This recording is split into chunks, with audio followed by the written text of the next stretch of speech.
بسم اللہ الرحمن الرحیم۔ سپریم کورٹ نے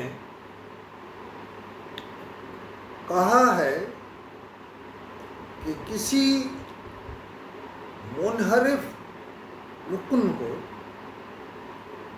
نہ تو اسمبلی میں آنے سے روکا جائے گا اور نہ ووٹ کاسٹ کرنے سے۔ اس کا مطلب یہ ہے کہ ووٹوں کی گنتی پہ فیصلہ ہو جائے گا۔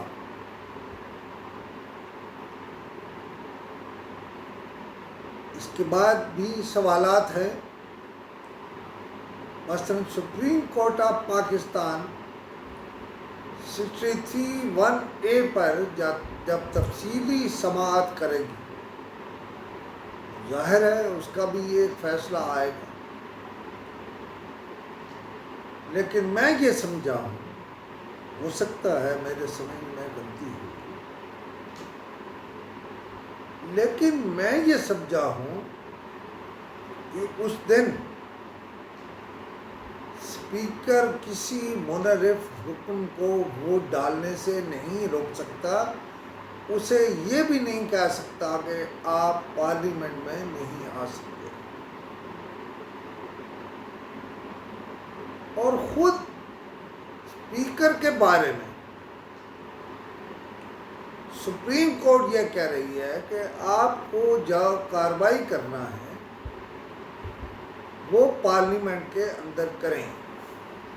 اصل میں یہ اشارہ ہے اس طرف کہ یہی بات جو آپ سپریم کورٹ میں کہہ رہے ہیں، یہی بات آپ پہلے اپنا جمہوری حق استعمال کرتے ہوئے پارلیمنٹ کے اندر کہیں۔ میں یہ سمجھتا ہوں کہ اپوزیشن اور حکومت دونوں کو بہت سی باتیں سمجھ نہیں آئیں۔ سمجھنے والوں نے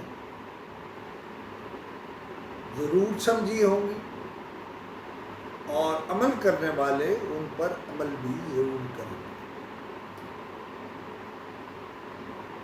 بات تو صرف اتنی ہے کہ اس دن اگر منحرف ارکان اپنے ووٹ کا استعمال کرتے ہیں تو کیا اپوزیشن اپنی مطلوبہ تعداد، یعنی جو انہیں وہاں پیش کرنا ہے، وہ پوری کر سکے گی یا نہیں؟ اور خود اٹارنی جنرل نے یہ کہا کہ میں یہ سمجھتا ہوں کہ منحرف اراکین کو ووٹ دینے سے نہیں روکا جا سکتا، لہذا فیصلہ ہو گیا کہ جو چلے گئے وہ چلے گئے، ایک مرتبہ تو وہ ووٹ دے کر وزیر اعظم تبدیل کر دیں گے، اس کے بعد کیا ہوگا؟ وہ ڈی سیٹ ہو جائیں گے، نہیں ہوں گے، اور اگر وہ ڈی سیٹ ہوں گے تو کیا ہوگا؟ کیا انہوں نے اپنی اپنی پارٹیوں سے، یعنی وہ پارٹیاں جنہوں نے انہیں گارنٹیز کی ہیں، ان سے ٹکٹ حاصل کر سکیں گے؟ کیا ان کی نالی ساری زندگی کے لیے ہوگی یا مخصوص اس کے وقفے کے لیے ہوگی؟